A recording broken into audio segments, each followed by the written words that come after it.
con esmero y bajo su sombra mi canto expresé.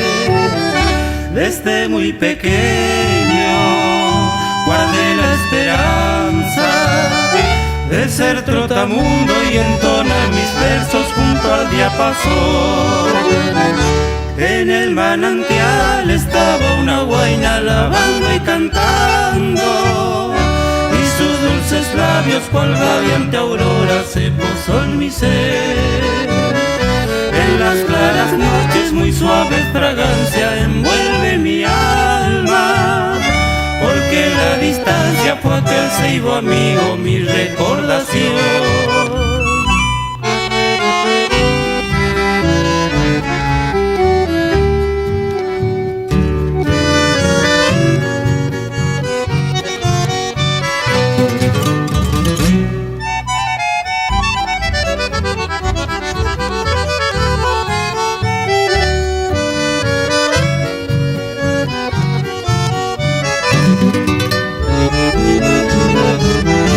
Me siento orgulloso de haber conservado el dulce recuerdo de aquel viejo ceibo, hogar de zorzal.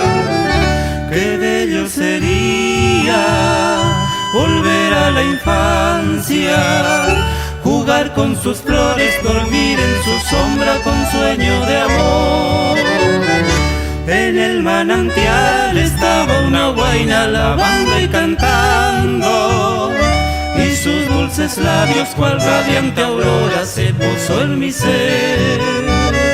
En las claras noches muy suaves fragancias envuelven mi alma, porque la distancia fue aquel ceibo amigo,